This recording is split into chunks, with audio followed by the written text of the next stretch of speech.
नमस्कार, आप देख रहे हैं इंडिया न्यूज का डिजिटल प्लेटफॉर्म और मैं हूं आपके साथ अंजलि शर्मा। कनाडा के प्रधानमंत्री जस्टिन ट्रूडो ने भारत के ऊपर बेबुनियाद आरोप लगाकर कनाडा में पल रहे खालिस्तानी समर्थकों को हवा दे दी है। प्रधानमंत्री के इन आरोपों के बाद कनाडा के अलग अलग राज्यों में खालिस्तान समर्थकों ने ऐसी साजिश रचनी शुरू कर दी जिससे वहां रह रहे न सिर्फ भारतीयों बल्कि डिप्लोमेट्स और भारतीय दूतावास के लिए बड़ा खतरा पैदा हो गया है। जानकारी के मुताबिक खालिस्तानी समर्थकों ने 25 सितंबर को कनाडा के हाई कमीशन और सभी काउंसलेट के बाहर बड़े प्रदर्शन की तैयारी की है। खुफिया एजेंसी को मिले इनपुट के आधार पर पता चला है कि ब्रिटिश कोलंबिया के सरे स्थित गुरुद्वारे में काउंसिल के कुछ सदस्य ने इसे लेकर साजिश रची है। बता दें कि कनाडा के प्रधानमंत्री जस्टिन ट्रूडो ने वहां की संसद में दिए अपने हालिया बयान में भारत के ऊपर आरोप लगाते हुए कहा कि कनाडाई नागरिक हरदीप सिंह निज्जर की हत्या के पीछे भारत सरकार का हाथ हो सकता है। उसके बाद से ही कनाडा में बैठे खालिस्तानी समर्थक सक्रिय हो गए हैं।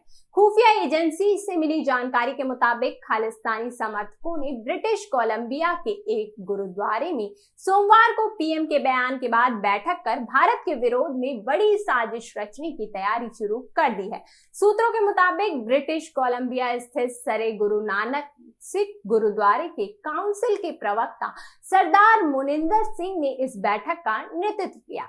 इस दौरान मोनिंदर सिंह समेत कुछ और खालिस्तानी और चरमपंथियों ने मिलकर कनाडा में भारतीय समर्थकों, यहाँ के डिप्लोमेट्स और उनके परिजनों के अलावा कनाडा के हाई कमीशन समेत काउंसलेट के बाहर 25 सितंबर को बड़े प्रदर्शन की तैयारी की है। सूत्रों के मुताबिक जानकारी ये भी है कि इस पूरे प्रदर्शन में कनाडा के कई पूर्व सांसद, नेता और कुछ चरमपंथी और खालिस्तानी समर्थक इस मामले पर खतरनाक मंसूबों के साथ आगे बढ़ रहे हैं।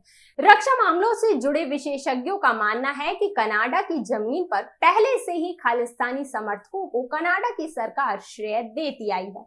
यही वजह है कि कनाडा सरकार के समर्थन के चलते भारत विरोधी गतिविधियां इस देश के अलग अलग हिस्सों में लगातार चलती रहती है।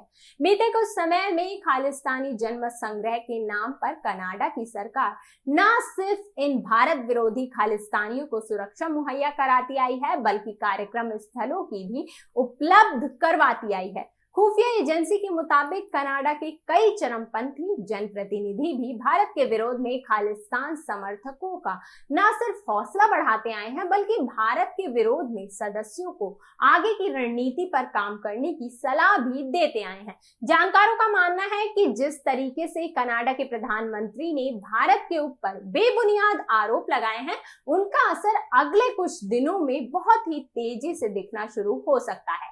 विदेशी मामलों की जानकार अरुण सिन्हा ने कहा कि कनाडा सरकार का भारत के लिए लिया गया एक्शन आने वाले दिनों में भारत और कनाडा के रिश्तों पर भी बड़ा असर डालने वाला है।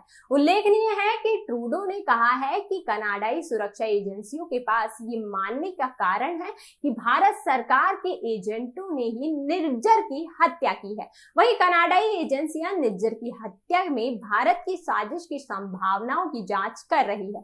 ट्रूडो ने जोर दिया कि कनाडा की धरती में कनाडाई नागरिक की हत्या में किसी भी प्रकार की संलिप्तता अस्वीकार्य है। इसी दौरान एक वरिष्ठ भारतीय राजनयिक को कनाडा की सरकार ने निष्कासित कर दिया है। विदेश मंत्रालय की ओर से जारी बयान में कहा गया कि कनाडा के विदेश मंत्री जस्टिन ट्रूडो के उस बयान को सीधे तौर पर नकारा है जिसमें ट्रूडो ने संसद में निज्जर की हत्या के तारों को भारत से जोड़ा था। साथ ही विदेश मंत्री मेलानी जॉली के बयान की भी आलोचना की गई है।